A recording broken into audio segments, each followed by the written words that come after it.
is to take a brave look at your life. Look at your life right now where it is.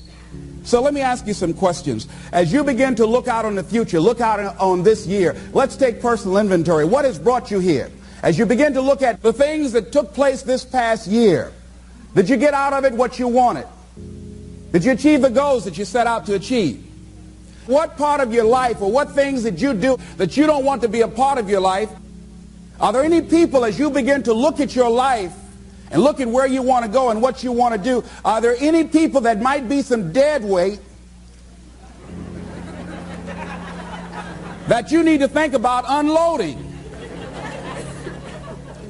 Because what you have found through that relationship, that it's more toxic than it is nourishing, is more debilitating than it is empowering, and so now you've got to make a decision. See, many of us won't be able to move forward because we're not taking true inventory of our lives. As you begin to look at your emotional, your spiritual, and intellectual development, how many books did you read? How many seminars did you attend? How many classes that you take to begin to develop yourself professionally, to improve your craft or your skill? How many new things that you learn? Just take some personal inventory, just thinking. Beginning to know yourself. What are the things about your past that has influenced you right now? What's your philosophy of life? What are your beliefs, things that you feel very strongly about? What are some of the things that you have picked up along the way that you've been doing them for so long you think that they're you, that you need to begin to re-examine them and perhaps get them out of your life? See, a lot of things we're doing, we do unconsciously because we picked it up somewhere in life. A friend of mine out of Chicago named Rhea Steele, I was at her house to have dinner, and Rhea, who was born in Chicago, has a tremendous southern drawl. After I met her mother, I said, where did Rhea get her southern drawl from? She said, my sisters came up from Kentucky, and they used to be her babysitter. And she picked it up while in their presence. And Rhea still has that drawl. What is it that you've picked up somewhere in life that might be a liability to you? What fear, what beliefs that you're holding on to tenaciously that's no longer allowing your life to work? It's not enabling you to produce the results that you want to produce in your life, and you're still clinging to them. See, as we go into a new world, there's some old behaviors that just won't fit. What are the events? What are the circumstances? What are the people that have shaped you? Just thinking. What are the things that you need to let go? Some things that have cost you pain, that's stifling your growth and development. What are those things? As you begin to look at your profession or your career, what is it that you need to do to begin to upgrade your skills or your knowledge, to continue for you to be competitive in the marketplace? As you begin to look at yourself and ask some of these questions, what is something that you're good at? Are you living your passion? Are you living your dream? What do you regard as your greatest personal achievement? What is the one thing that other people can do to make you most happy? Just think about these things. What would you do if you had 1 year to live and guaranteed success in anything you decided to do? What would that be? What would you do with your life if you had it to live over? Getting to know yourself. What is one value, one deep commitment from which you would never bulge? What is one cause that you would like to become involved in to make a difference on the planet? I work in the Cook County Jail in Chicago. It gives my life a great deal of joy and fulfillment. Have you found something like that in your life that you could enjoy doing, working with people? I have a friend that's working with physically handicapped people. She said it's been the most rewarding experience she's ever had. She used to be a constantly depressed individual, always feeling sorry for herself. It has changed her life. She's a grateful person. She's found something that she's lost herself in. What is your biggest setback, failure, or defeat of the past year? What is it about you, if somebody really knew, they wouldn't get into a relationship with you?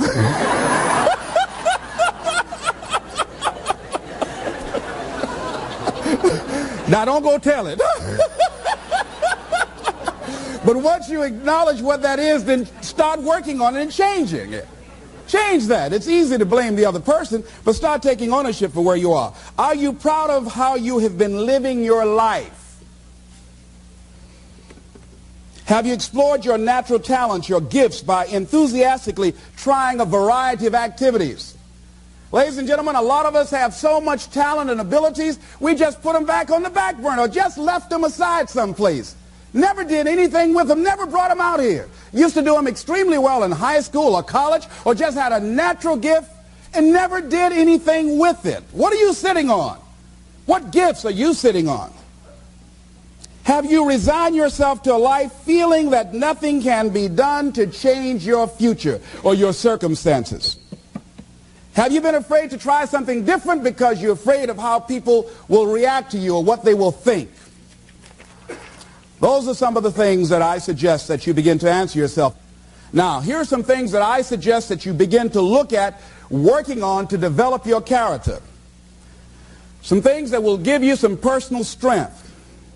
Webster says character building activities. He says character, the pattern of behavior or personality found in an individual or group. Moral strength, self-discipline, fortitude. That's what's going to be required in order to begin to manifest your greatness. Now, looking at yourself, one of the things I'm suggesting you look at, what is it that you need to be in the process of doing more of or less of? Like being more direct. So I used to have a problem of not telling people what I actually thought because I didn't want to hurt anybody's feelings. Saying no without feeling guilty. More focused. So I used to be the jack of all trades and master of none. Used to do a lot of things. One year I decided to do one thing well. I looked at all of my talents and I decided the strongest one, my ability as a speaker, that's the one I'm going to focus on. But I'm capable of doing a lot of other things. But only when I decided to focus that I begin to reap the rewards of my talent. And then after you do that, you can begin to expand and use the other talents that you have. Deciding to keep your word. If you just decide, I'm going to keep my word. If I say something, I'm going to do it regardless. Being more considerate. More trusting, more disciplined, being less fearful, being more adventurous. Find something that you can look at your life that you say, hey, I know I've got a problem in this area, being late. I need to take care of that. Procrastinating, I need to deal with that. Not taking care of business, being seriously not serious. Creating an imbalance in my life where I'm spending more time looking at television or having social fun and not spending enough time working on me. See, most people, ladies and gentlemen, spend more time working on their jobs than they spend working on themselves. They work harder on their jobs than they work on themselves. And whatever we achieve in life, whatever we create, whatever we're able to manifest comes out of the human mind. Now, I want you to think about 5 things that if you had the courage to do them, it will give you a feeling of satisfaction and self-respect. Think of 5 things that if you had the courage to do those things, you would feel a tremendous feeling of satisfaction within and self-respect. Take the time to write those things down, whatever they might be to you. It might be in your personal life. It might be in your friendships, your family relationships. Might be in your business. I was negotiating with a friend of mine that I admire a great deal. And this person went back on their agreement. And I did not challenge them on it. Number 1, because of my admiration for her. Number 2, because I really wanted the business. And I think she sensed that. So I didn't want to seem too picky, and I was nervous about it. And I was cowardly because I should have said, listen, that's not what we agreed to.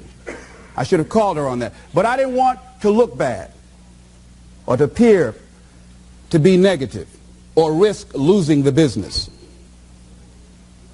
Look at 5 things that if you had the courage to do those things, that you would do those things. A lot of people say, well, I've been like this all my life. I just can't change. This is the way I am. Dr. Harold Griswold, a psychologist and author of Direct Decision Therapy, said something. He says, when someone says, I can't change, some part of them wants to change, but the payoffs for his present behavior are greater than the payoffs for a changed behavior, or his fear of change is too great. Ladies and gentlemen, it takes courage to live your dreams. It takes courage to manifest your greatness. It takes courage to decide to live, to decide to bring out all of your talents and abilities, to decide to stretch out, to decide to take a chance. It takes courage to be happy, just to be you. I saw a friend who I hadn't seen for a long time. Her whole personality has changed. She was an extroverted, assertive person. But because her husband has a fragile ego, when she's around him, she cows down to him. She plays to him. She's very silent. She doesn't express herself, her feelings. And there are many things she wants to do, but before she even makes a decision of what she wants to do, she checks. How will he handle this? How will he see this? Will this be disruptive in our relationship? A lot of us readjust our behavior and we end up not being who we really are in deference to relationships, men and women. Looking at the word courage, Webster says the attitude of facing and dealing with anything recognized as dangerous, difficult, or painful instead of withdrawing from it. As you begin to look at where you want to go and take personal inventory, it's going to be very uncomfortable. That's why most people don't do it. It's very painful to admit your shortcomings, to admit your weaknesses. It's very painful to do that. It's much easier to withdraw from that and just ignore it. He goes on to say the courage of one's convictions, the courage to do what one thinks is right. As you begin to look at yourself and look at where you want to go with your life, it's very important for you to ask yourself a question as you look at various areas of your life. Is what you are doing right now, is it giving you what you want? If it's not giving you what you want, it's going to take courage to decide to do something differently. It takes courage to enjoy yourself. What are some of the self-defeating behaviors that we become involved in that prevent most people from enjoying themselves? Some people develop the what's the use attitude. Why bother? Some people have the I really don't care. And they convince themselves that they don't care and they don't feel anything. And after a while, they really don't feel anything. Their lives are empty. Some people say, well, it's really not worth the hassle. Just too hard. It doesn't bother me anymore. The fact that I'm not living out my dream. The fact that I'm capable of doing more and I'm not doing it. The fact that I'm content but I'm not fulfilled. The fact that I'm not living my dream. Tom Rusk and Randy Reed in a book called I Want to Change But I Don't Know How said people go through life many times playing it safe. He says that's the secret hope, that they say to themselves, if I never let myself feel too good, maybe I'll never get hurt too badly. A lot of people don't ever do the things they're capable of doing because they allow themselves to go along with the crowd, following the crowd. Many people have things they want to do, and they find themselves in relationships with people who are addicted to mediocrity, and they allow their behavior to influence their behavior. Following the crowd. Many people don't do it because of the fact that they allow their lack of self-confidence to immobilize them. I remember when I wanted to go into business for years, that was an agonizing thought in my mind. I wouldn't try it, because I didn't believe that I could make it. Of the 5 things that you would like to do if you had the courage to do, I want you to pick one thing. Pick one. And here's how to set it up for yourself that will help free you and get you unstuck. What is the worst thing that can happen if you do it? What's the worst thing that can happen? Let's say going into business for yourself, or changing careers, or getting a divorce. taking some kind of chance of something that you've always thought about doing, but you just haven't done it for whatever reason. What's the worst thing that can happen? Do the worst case scenario. Now, when you do the worst case scenario, you write those things down, the worst things that you fear would happen. When you name your fears, that puts you in control. What are you afraid of? Name it, write it out so you can look at it. Confront that fear. What is it? I'm afraid that things might work out. What else, Les? Well, I've never been in business, okay? What else, Les? Well, I don't have all the help I need, okay? Good. What else, Les? Well, I don't have enough money, all right? Good. What else, Les? Well, I don't have a college degree. What else? I'm not as good as those other guys that I've seen up there speaking. Okay, what else? Well, that's all I can think of right now. Okay, good. Now, that takes you to the next step. What are the benefits? What are the benefits of your acting courageously, taking life on? Well, part of what happened was that I felt better within myself, and I had a strong sense of self-respect. Going into business for myself, I made a lot of mistakes. Sometimes I was down on myself. I felt stupid. I felt dumb because people who were in business said, why would you do something like that? Well, I didn't know. Boy, were you really dumb. And I used to chime in with them. Yes, I guess I was. I didn't know any better. But the other thing is, I had to say to myself, but I did it. I did, even if I made a flop of it, I did it. I took the chance. I took the leap. What are the benefits of your acting courageously? Whatever it is that you've identified. Write the benefits down. And then focus on them. Focus on the benefits. Not on the liabilities. Not on your fears.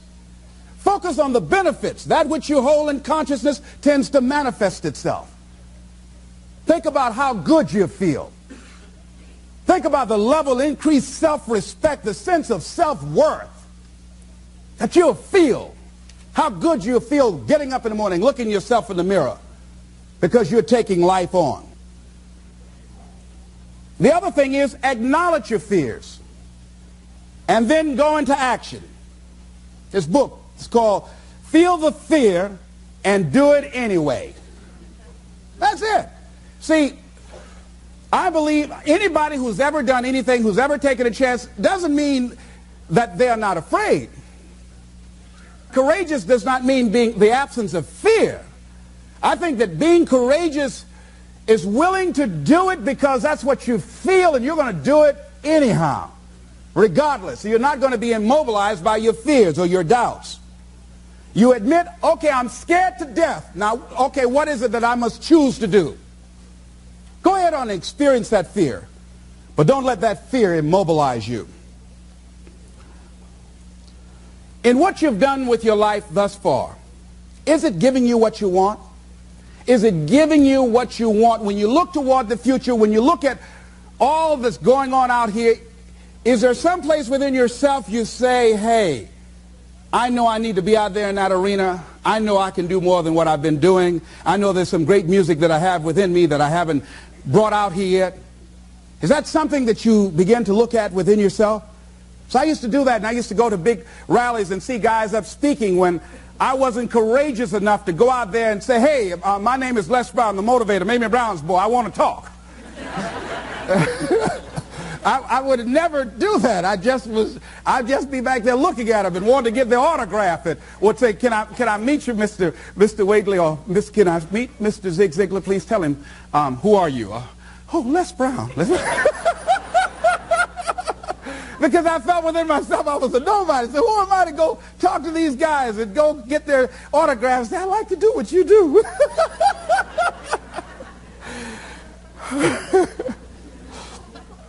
See, I say if you look at your life, and if you're not getting what you want, you owe it to yourself to do something differently. If you're on a job, 85% they say of Americans go to jobs that they're unhappy.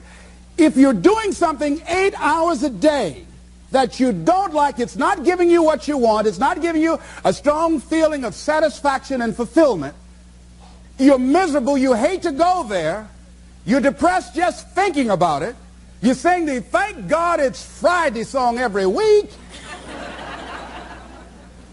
It's giving you headaches just thinking about it on Sunday afternoon after the football game goes off.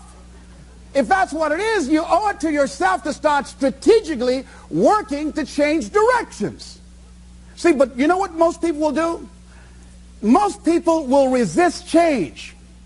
Most people will fight change as if change would be worse than what they're experiencing. See, they know this. They're familiar with this. Most people will not challenge the unknown. They won't just step out there. See, there's certain things that's got to be in place. They got to see it all together. And life isn't like that. That's not how you grow. So as you look at your life, you're saying, I'm not getting what I want. As you begin to look toward the future, begin to know that whatever it takes for you to create that, you've got that in you. You've got that. You've got genius in you. You've got goodness in you. You've got creativeness in you. If you decide to take the initiative to change the current quality of your life, I say to you that you will find that the universe is on your side. That life is on your side. Now, will it be turbulent? Yes. Will it be easy? No, no. Will you have some opposition? Yes. Will I make a lot of mistakes? Yes. Will I get hurt? Yes. Yes. See, a lot of people won't try anything different in life because they don't want to get hurt. Let me tell you something. It's too much pain to duck. Pain is everywhere. You can hide under here. It will come where you are. Really, if I go back here, pain will come. Hey, Les, come on out. It will come. It's everywhere. Viktor Frankl calls it unavoidable suffering. You can't duck it. But most people spend their life not wanting to deal with the pain of rejection, the pain of defeat, the pain of being disappointed, the pain of losing, the pain of failure, the pain of being criticized, the pain of not being liked, the pain. That's called life. Life is full of pain. It's everywhere. But guess what? There's no gain without pain. Now, if you're going to hurt anyhow, get some yardage out of it.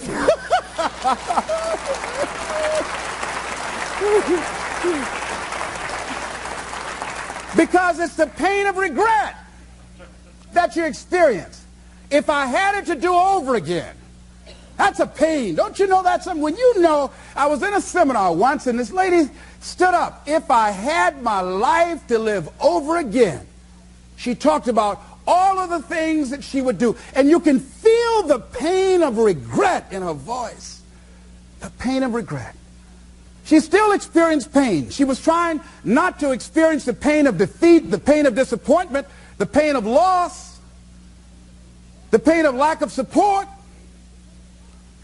And she still experienced pain. It was right there. We can't get around it. Most people are governed by their habits, their fears, and the opinions of others.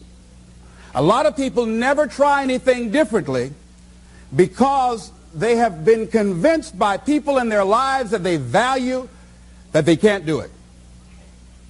They're living within the context of the opinions that other people have of them, the low expectations.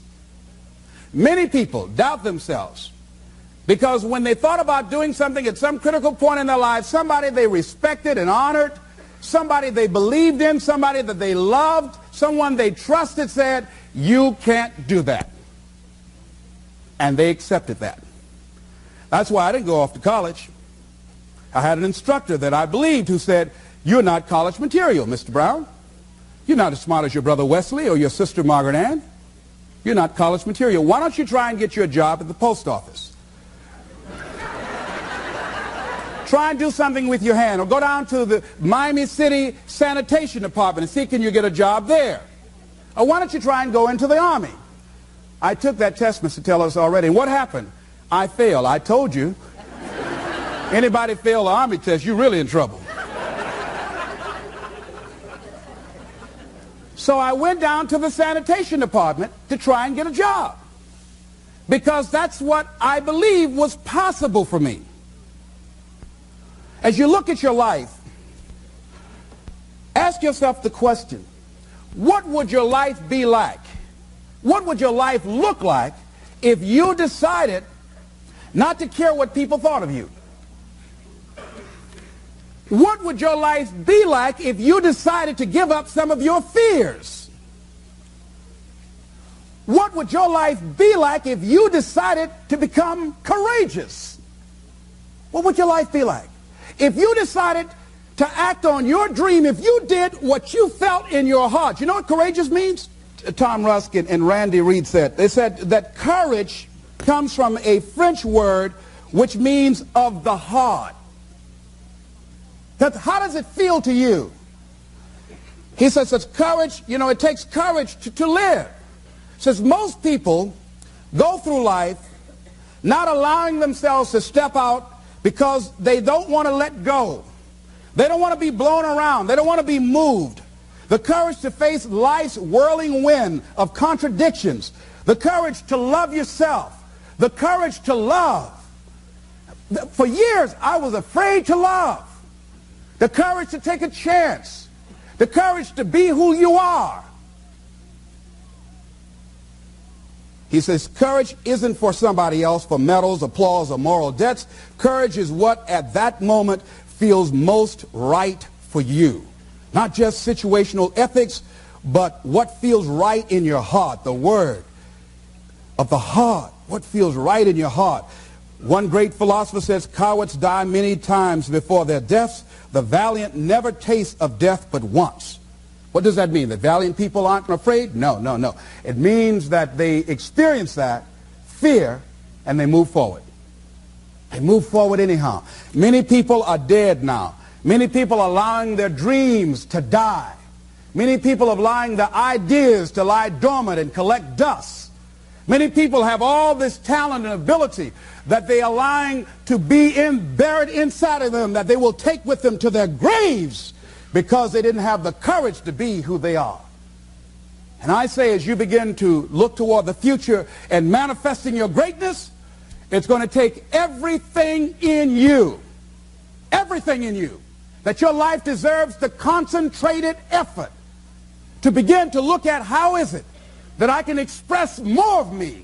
How is it that I can bring my ideas out here now? How is it? And start living with a sense of urgency, because you're here today, you're gone today. Life is unpredictable. It's uncertain. There are no guarantees. No guarantees out here at all.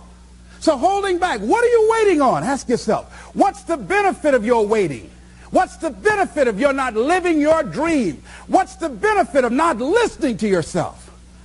Oh, please, listen to yourself. You know the feelings. If you start listening to the feelings in your heart, and I'm doing it now more every day, I find that my feelings, I can trust them. And I say to you that as you look toward the future, you look at life on a daily basis, if there's something that you have been given, if you've heard something within yourself that you know that what you're doing now doesn't fit for you, it doesn't work for you, it's not giving you what you want, and there's something else that you want to do, don't allow that inner doubt in you to talk you out of it, to build a case on why you can't have it, to tell you why you're not good enough. You ignore that inner voice and all of the external voices. Don't judge the possibilities for what you can do based upon the circumstances, because the circumstances won't determine who you are. Don't determine what you're able to do based upon your resources. Don't determine what's possible for you based upon where your life is right now. Where your life is right now is not you. That's just what it is right now. But the possibilities for you are unlimited. If you're in a rebuilding process, it's unlimited. If you're coming back from adversity and devastation, it's unlimited of what you can do. That's the capacity of human beings. It doesn't matter how many mistakes you've made. It doesn't matter how many flops you've had. It doesn't matter how much money you've lost. In fact, I see it only as an investment of what you learn from life. Not losses, but investments of what's possible for you. And I say to you that once you start listening to yourself, and as you begin to act on your dream, as you start just trying to find your way, doing what you can with what you have, you will start seeing things opening up for you. You'll start attracting people. You say, where'd they come from? Things will start coming together, clicking for you. You say, whoa. You start brainstorming. Ideas will come out of nowhere as you focus on it. The key to it is to begin to focus on what it is you want to do. Why, Les? Why is that important? Because as you focus on that which you want to do, that which we focus on, that which we give our energy to, it will begin to multiply. It will begin to expand. It will begin to develop your consciousness. And out of that comes your greatness. Out of that comes a commitment. Out of that comes a passion for life. Out of that comes a special power that you have in you that you haven't even called on yet. See, the powers that we have will never reveal themselves if we don't challenge them, if we don't put ourselves in a position where we have to use them. So one of the most important things is reading a book that's a really interesting book called Instant Millionaire, and the guy said, put yourself in a position where you can't retreat, where it's do or die, sink or swim. Here's what you'll find out. You'll develop incredible swimming skills. Or swallow half the pool of life. You'll find yourself stroking unlike you've ever seen before. Through the inspiration of desperation, you'll become more creative than ever before. So what is it? How do we handle that whole piece? Throw your whole self into it. See, most people go at it tentatively. They don't give all their stuff. They don't concentrate. They don't put everything they've got in them. One guy wrote a book called All You Can Do Is All You Can Do. And all you can do is enough. But he said, make sure you do all you can do. And if we're honest this evening, we know that we haven't done all we can do. So as we look at the future, we can decide that from this day forward, as I look at my personal relationships, if I look at my professional relationships, if I look at my family relationships, if I look at all the dimensions of my life, looking at myself mentally, emotionally, and spiritually, I'm going to do all I can do to develop me, to bring my talent out here, to make a contribution to life.